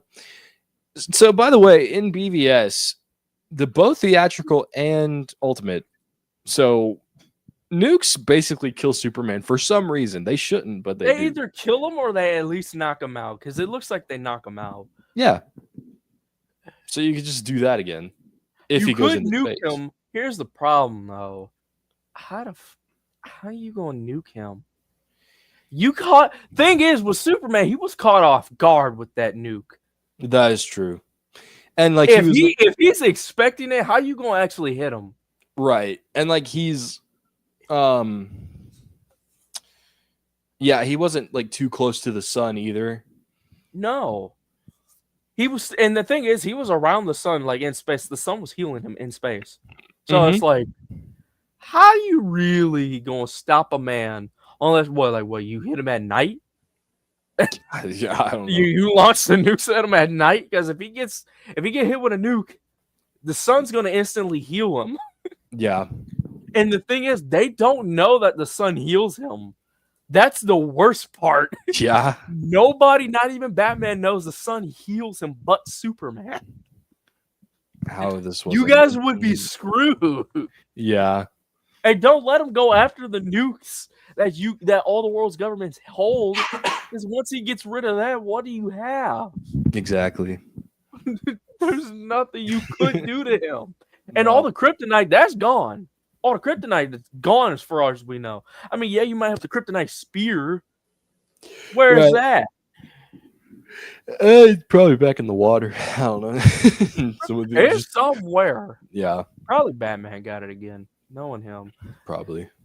I refuse to believe, though, Bloodsport shot Superman with a kryptonite bullet. I refuse that. That's bullcrap. No. I refuse to believe that because there was only a certain amount of kryptonite that Batman himself took from Lex. And most of it he used as grenades and a spear. There's no way Bloodsport has a hold of it unless there was another shipment of kryptonite somewhere, which I doubt. Right. I highly doubt he got a hold of it. Mm-hmm. There's nothing no one would really be able to do. No. And we already saw the League try it in 2 films. They failed. Yep. They failed spectacularly. And Superman wasn't controlled by Darkseid at that time. There's nothing you could. It's crazy. They say Henry Cavill Superman is the weakest Superman in live action, bro. And yet his Superman, if he went evil, actually won. Yeah, he won. So David Cornsway could never. I'm sorry. Cornsway, after watching Man of Steel, could never. No, dude gets beat up so much in his own movie. Like at least you can excuse Superman getting beat up by Kryptonians who are also soldiers, and this is Superman year 1. My man, you getting ragdogged by your own clone, and this is year 3. Yeah, how are you suffering broken ribs from your own clone at year 3 of this job? What are you doing? What are you doing? What are you doing? Superman been with a Cavill been with a murder. I know this is a whole conversation. We talking about Suicide Squad, but it's okay. Yeah, Cavill would not have gone through this mess. No. Also, did you hear that the box office didn't actually beat Man of Steel? Oh yeah, that's sad. It was close. It was close, dude. I've been hearing, but I had a feeling it wasn't gonna beat it anyways. Yeah, dude. I had a feeling it wasn't. Not because I didn't like 2025 Superman. I did. I just didn't think it really would do it. Surprisingly, but now the sequel, I have a funny suspicion it's gonna beat Man of Steel. Maybe. The sequel probably might do it because if this one got 615, it might get more than that in the sequel. Ooh, dude, did you? This is off topic, but did you hear James Gunn might get fired if I think Paramount and Warner Brothers have a deal of some sort? What do you mean? Like, so it has to do with like the Peacemaker finale. Even the people that love James Gunn's stuff are turning on him because of the finale was so bad. And the tables have turned that fast. And I thought this was supposed to be your savior, DC fans. What happened? Yeah. So you have so far. Didn't I just tell you the other day they switched up on Zack Snyder so quick? They're probably going to do it with him too. Oh yeah. So you have like the Suicide Squad and Peacemaker kind of showing off what he can do or what he likes to do. And then you have Creature Commandos, which is like Guardians, Superman, which is basically Guardians because you have a ragtag team of heroes. And then you have Peacemaker, which is Guardians. And then this is Guardians. And then this is Guardians, bro. And then he makes a post, and then there's a few posts saying what Supergirl's gonna be like, right? And he says, yeah, it's gonna be in space, it's gonna be like Guardians. And he's like, everything you do is Guardians. What are you talking about? This man made one trilogy and he can't let it go. No, he cannot let it go. He can't let it go. Just because Guardians is your magnum opus doesn't mean you can't do other projects. You can reinvent the wheel with something. You can be creative. It No, doesn't always have to be Guardians, bro. no, Still though, his Superman make money, right? It did make money. yeah, People just really thought it was gonna beat Man of Steel's box office. It didn't. no, Now it might have beat it internationally or domestically, but overall, which is what I care for, it didn't beat it. mm-hmm. It really didn't. Yeah. But yeah, we're sensing a pattern with his stuff. And then we get to now the Peacemaker season finale and with like them in Nazi world. That's an actual plot where they like Is it like that one World Crisis on Earth X from Arrowverse where it's like everybody's like a Nazi, like everybody's oh like, yeah, there's like an American flag with a Nazi symbol on it. yeah. And it's I like know Arrowverse did a thing with that too because they had a fascist like little Reverse Flash and Supergirl. that's neat, but the thing with this is like there's a line where they're like, this Nazi world, it's not so different than the real world, to be honest. Shut up. Oh, That's like comparing the modern world to Wolfenstein. No, it is not. yeah, no. No, it is not, buddy. So That's comparing our modern technology and saying, "Oh, we're living in a cyberpunk universe." No, yeah, no, you would die the moment you step foot in one of those. No, it's not. yeah. We're just in the beta stage of that. We're not. No, we're not. Let's see. Still, though, Superman make money, right? You would think, but You would think. I mean, he still made money. It's just it didn't break. It didn't break Man of Steel like everybody thought it was going to do. Yeah. Now, like a movie back in the day, if it made that much money, I mean, that's still a good movie. Like it's pretty successful. It's still a great movie. Can you imagine, like, if the '70s Superman made that much money, and then you look at the inflation prices now? Oh, dude, yeah, that it has to be like movies nowadays have to reach at least 800 million or 900 million. Oh, they said that like because of like the inflation and everything, Chris Reeves Superman would have actually broke over $1 billion. I mean, yeah. I mean, it's not hard to see why, but like, dang. Yeah. But so yeah, basically all his stuff is the same. The Peacemaker finale didn't do any. The season 2 finale didn't do anything for him. It just made people be like, "What the crap was this, dude?" And so there's a feeling like this is a rumor. So maybe they'll let him finish his like Superman saga. They'll let him do Supergirl, Clayface, Man of Tomorrow. We might actually get a Superman 2 sequel in the DC live action. Yeah, but it might stop at Man of Tomorrow. But I don't know. That's a rumor, I believe. If the deal doesn't go through with, I think Paramount's buying Warner Brothers. I'm not sure, but I'll have to look into that some more. But yeah, that was a weird turn of events. Yeah, I'm just saying, Gunner fans, what happened? If that is true, what happened? Yeah, what happened? Yeah, what happened? So Suicide Squad. Yeah. So Amanda Waller is showing off her team to the people, and one dude's like, "You're not putting those monsters back out on the street in our name." Yes, and you are. I mean, he's not wrong. Fair enough. Oh yeah, she uses Enchantress to find a book of like Taliban plans. To prove to the government that we can use these villains. Okay, you showed it off with Enchantress. Now give me an example with the other villains that actually weren't present there. Exactly. Another question I'm surprised they don't ask too is like, okay, well, you have Enchantress. Why doesn't she just do it?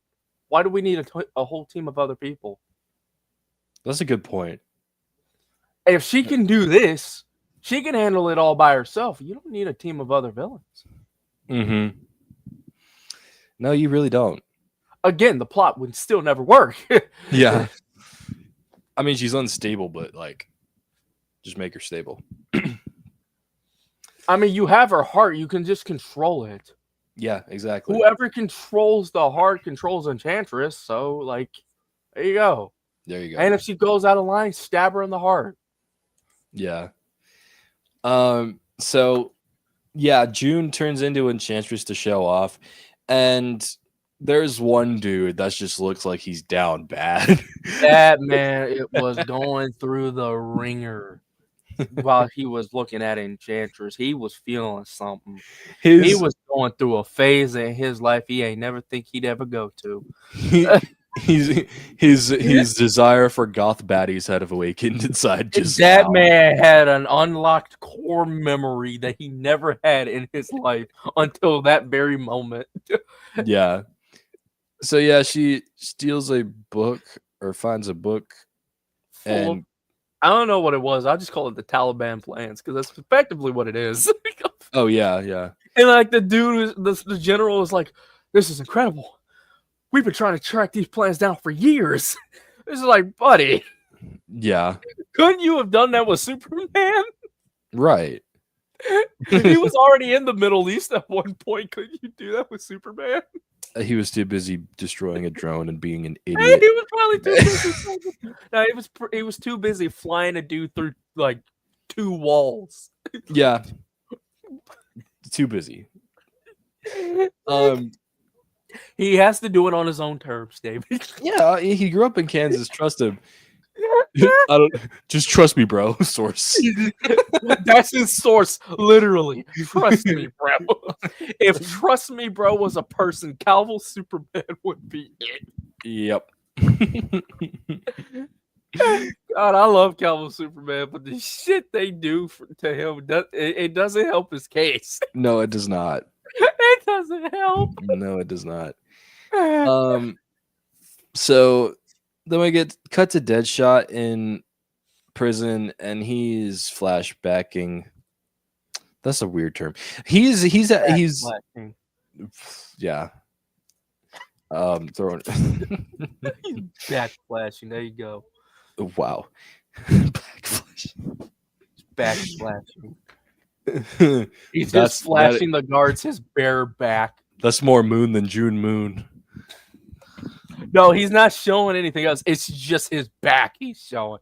Yeah. He's like, hey. Bam. Yeah. He's reminiscing about his daughter. He loves his daughter, okay?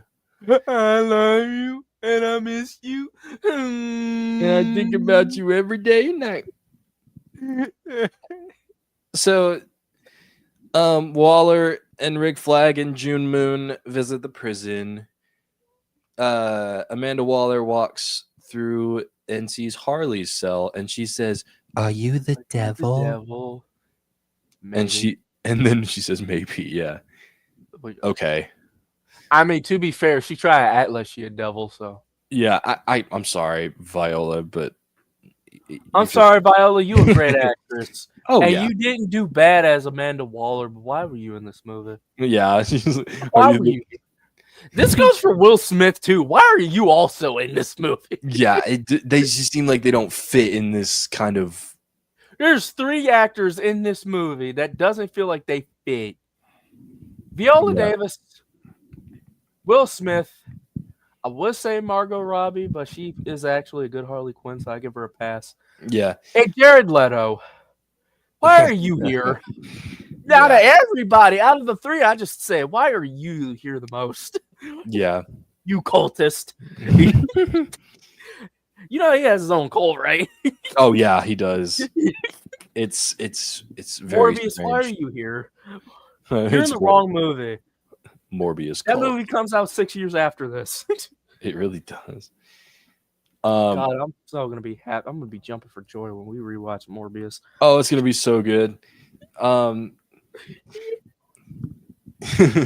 excited for Fan 4 Stick. I'm gonna be honest. I'm excited for Fan 4 Stick 2. Book of Morbid. It's the good. Yes, creepy. It's the Book of Morbid. The Book of Morbid. It's the Book of Morbid. That's what Jared Leto reads to his subjects in the cult. He just turns a page from the Book of Morbid. That's amazing.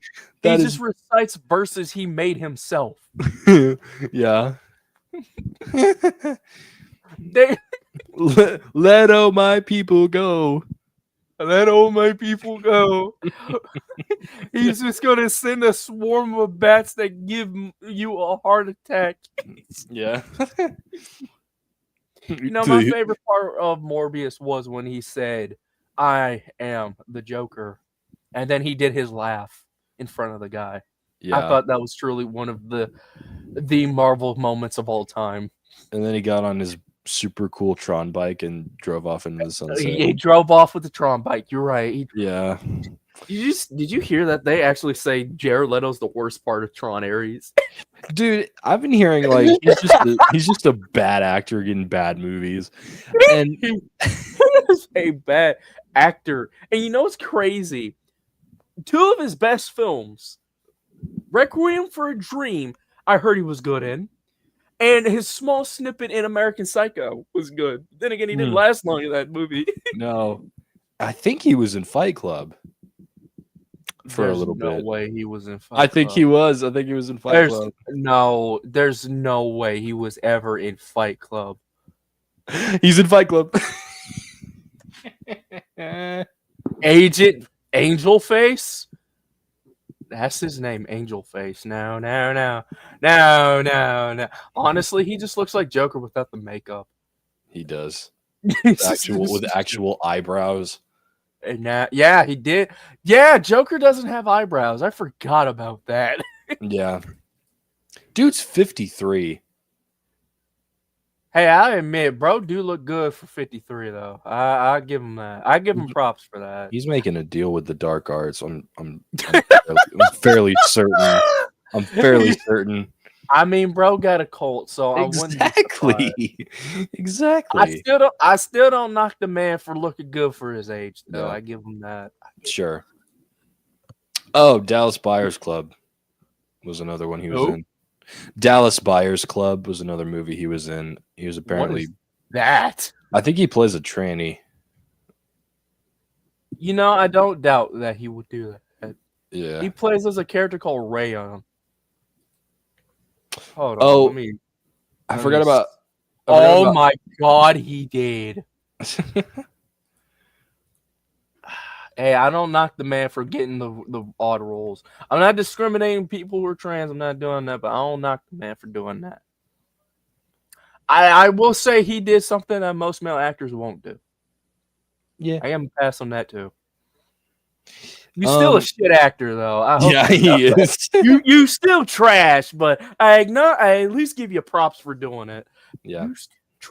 Let's include Zack Snyder's Justice League because he was pretty good in that little snippet he had. Snyder Cut was probably his best, in my opinion, his best acting. But then again, I haven't seen Requiem for a Dream.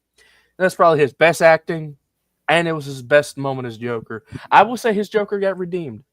I really would. I'd say his Joker got redeemed in that movie. Mm-hmm. Even if he did use the cornball, we live in a society quote. Yeah.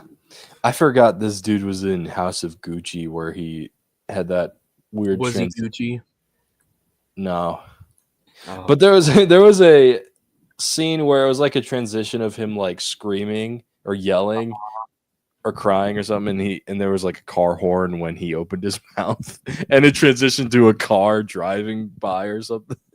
I know he was actually in Blade Runner 2049. Oh, I forgot about that. He did good there too, actually. Then again, he also wasn't there for much of it. Yeah, I don't actually know what his character was supposed to even be. Then again, I get confused watching those movies all the time. So, yeah, I need to rewatch the first Blade Runner because You've seen it? How do you? I've seen the first one. I didn't get it really. I mean, it wasn't bad, but I was just so confused, and I was like, I told you when I recommended Blade Runner, I did tell you that's one of those movies you probably got to watch a second time to understand it. Yeah, I hate how it's like that. But at least you get to watch a good movie again. Yeah. Yeah, I'll give it another chance. You should also give the Ryan Gosling one a chance because he's literally me. Yeah, I know he's literally me. He's literally me. He's literally me. Lonely. I can fix that. Let's see. We're like probably 20 minutes into Suicide Squad, and we're almost We 2 hours are. into We're this review. 5 minutes till 30 minutes. We're only 25 minutes in, and we're almost pushing 2 hours. This is worse than BV. Yes, it is. And this BVS was longer. Dude, I was planning to watch Spider-Man 2 this weekend, but we're gonna finish this review. 3 parts of a review. This shit will not take 3 parts. That I will not stand for. I will not stand for a 3-part review for 3 hours for a movie that was only 2 hours and 14 minutes. Okay, Probably shorter than that because we watched the extended cut, which only gave off an extra 11 minutes. Yeah, let's excuse me. Let's take a look. Let's get back to our regularly scheduled programming. I wonder how much I actually need to skip. I mean, to be fair, like we could skip much because like the first part that we're on right now, that's just like Waller and Flag seeing the squad for the first time. Pretty much. They're just meeting the squad, testing them out, see what they can do. I think they also give them their gear in this one. Yeah. Also, Scott Eastwood shows up here. I don't know why. Oh, I forgot about Scotty's. Poor guy. Also, they kidnapped. Yeah, poor guy. He did not deserve this movie. Also, they kidnapped my boy, Captain Boomerang. They kidnapped him. They put him in a bag. They really did. They carried him out of a van in a bag, and they just start dragging the bag. And then when they opened it, it's no surprise why he sucker punched the dude. Yeah. But yeah, everybody got their gear. Harley Quinn got her comic accurate fit again. I'm sad she didn't wear it. Here's a problem I have with it. In the span of these 3 films, these 3 scenes, they play copyright music back to back to back. One of which was a song by Eminem. Yep. I was like, why do we need this? Why y'all dragging M in this? Yeah. I want to see M dragged into Venom first. I don't want to see this. No. And I have a problem too, and I told you about this with the Harley Quinn suit. That is something she would never wear out in public. Nah. No grown woman with any self-respect would wear that. Because those aren't even shorts. Those are literally just tights. Those are just underwear. Exactly. You probably wear that around Joker, which makes sense, or around the house, but like why in front of a bunch of other grown men that you know they're going to be staring at you? And they did. They were. Yeah. Like what? No. I don't blame Margot Robbie if she doesn't like this suit. I don't blame her. I ain't like it either. No. I don't think she should have worn that. I like her suit in the Suicide Squad. I think that's a good suit. I like her suit there. It's more accurate. Plus, it's the red and black. Plus, she actually looks like a grown adult woman, and that's some hooker of the night. Right.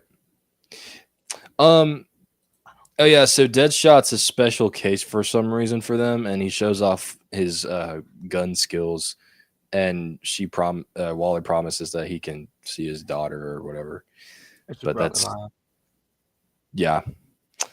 Also, I found an interesting thing about Deadshot, and it always confused me ever since I watched this film for the first time. On his neck, it says, "I am the light, the way." I didn't know that was a Bible verse. Mm-hmm. It was a Bible verse. So that's pretty cool. Yeah. Gives off a bit more character to him than anyone else, and almost anyone else in this movie. Mm-hmm. And I like it's crazy. Captain Boomerang, he gets his gear.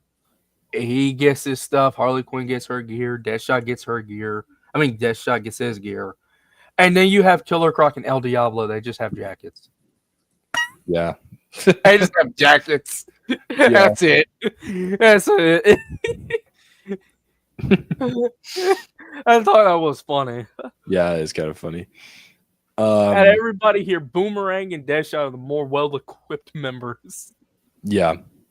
Also, suddenly, oh yeah, I forgot they also get the chips implanted in their head. Slipknot, who not the band, thankfully, I push a my finger. character who just showed up randomly. He was the cannon fodder character. He punched a woman.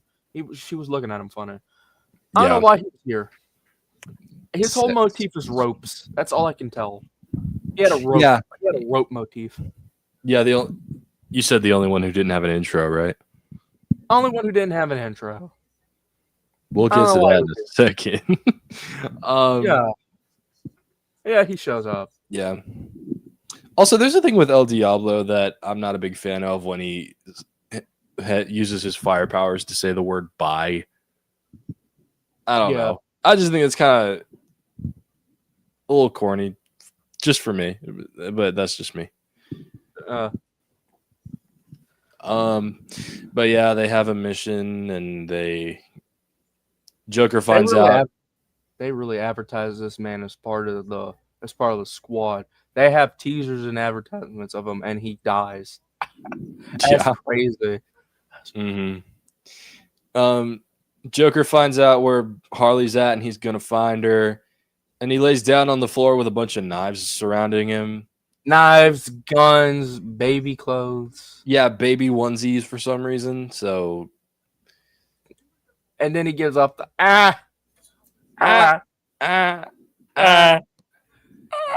It sounds like it hurts to laugh.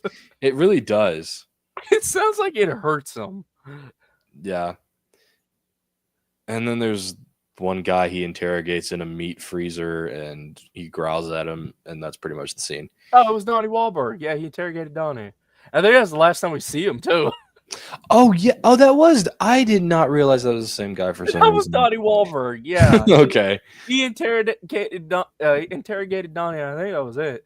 And then we cut to a scene where Joker, actually in a purple coat, crocodile leather, looked cool, should not have been bare-chested. He should have had, like, a more traditional Joker outfit underneath with the coat. Mm-hmm. And him and his crew go somewhere, some lab or something. I don't know. You see 1939 Batman. You see Poe, not really Poe, the panda. Mm-hmm. He threatens a scientist or some assistant or whatever, and then that's his scene. Yeah. Sadly, the only time we ever see Joker in purple, unfortunately, in this entire film. Yep. And they wasted it there. I'm just saying, if that man were to get shot, he's screwed. Yeah. His chest was bare open. Also, we forgot to mention Enchantress, like the whole like start of this mission they have. So the Suicide Squad doesn't have anything to do at this moment. So you have Enchantress trying to steal. She's messing with Rick Flag's head, and then she's trying to get her heart back. But she teleports, just teleporting all around. I don't know what's going on. My heart, I love to hear. I don't know why that just made me think of that. I mean, yeah, it's funny. Oh yeah, so she also goes to a bathroom in a subway, and she possesses a guy, his brother's soul possesses this one human guy, and she's like, "My brother, may I have some oats?" And that's what she says. Yeah, and then she becomes June Moon again, and Rick Flag and June Moon hug, and she's like, "Kill me if you have to." Release me! Avenge me! Because she's getting stabbed multiple times by Amanda Waller in the heart. And the Incubus is just like, "Don't worry, sis, I got you." Perfectly healed. Oh, Doesn't have the heart. She's perfectly fine, and she has a new drip. She has a new dripped out outfit. Yeah. Somehow. Bro said, "Don't worry, sis, I got you. Let me get your drip on point first." Yeah. Oh yeah, before that, Incubus grabs with a bunch of tentacles like a bunch of people together, and then he becomes one big person, and then kills a bunch of people in the subway, and he does the Omni-Man thing on the train tracks where it's just pushing through the train.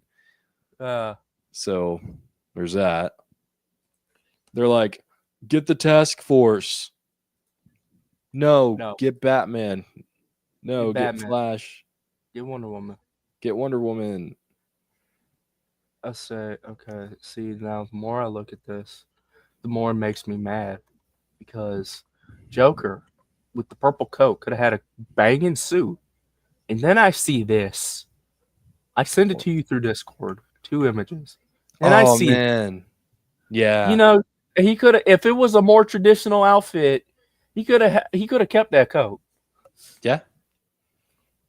I'm not gonna lie. If I did have like if I was directing this movie, number one, I wouldn't make it because it wouldn't make sense to have villains be heroes. Yeah. Number two, if I am gonna have Joker in it, I'm keeping the coat. Everything else gotta go. Yeah.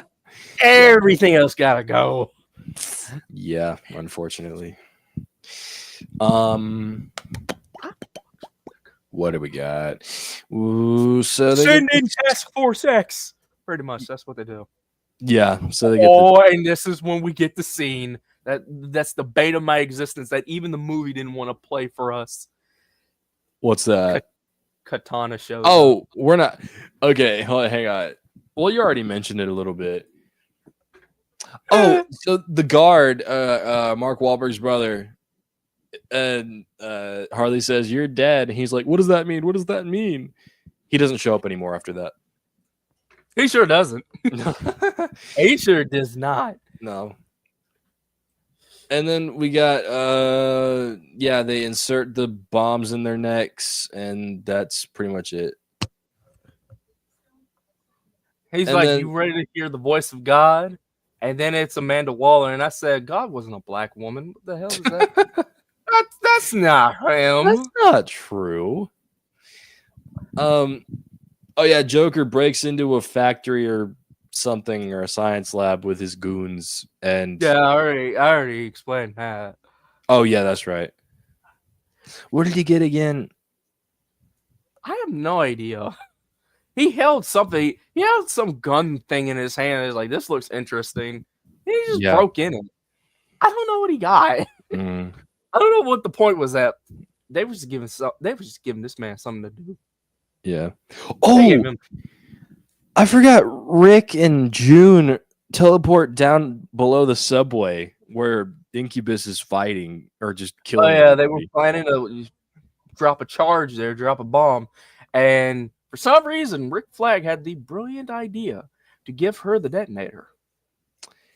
Yeah, he gave her the detonator, and it's like when the bomb's ready, you push the button. She teleported away. Yeah. So then June's escaped. I wonder why. And then she starts stabbing the heart, and then she's like, "Brother," and that's when she gets the drip check. Oh yeah, and then she starts moving weird. I think. Yeah, she starts dancing weird. I can't remember the name of this actress, but she looks like a mix between Christina Ricci and Daphne Kane, and it hurts. Yeah, she reminds me of. I think her name's Carrie Russell, the actress I'm thinking of. No, I think they had her name. It was like Evangeline or something. Carrie Russell. Yeah, she looks like Carrie Russell.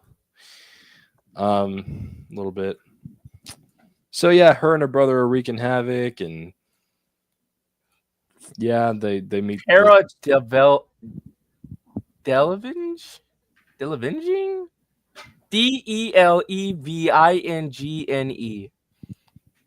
I don't know. Cara Delevingne. However the fuck you say it. Oh, they play Seven Nation Army when the squad's getting together. Oh, sweet God, yeah, I forgot. Because it's an army and they're army men. Oh yeah, we almost forgot the best part about the movie. Deadshot's line. So what are we, some kind of Suicide Squad? Bars. Hey, hey, he said the name of the movie in the movie. That's bonus points. Okay. Hey, he said it. He said it. I did the Leo DiCaprio meme. He said it. I was like, Hey, count. They don't even yeah. say it in the second film, I don't think. No. But yeah, they all hop on the helicopter, and then she shows up. Oh yeah. Here. Let me get to the part. Hang on. You're folding.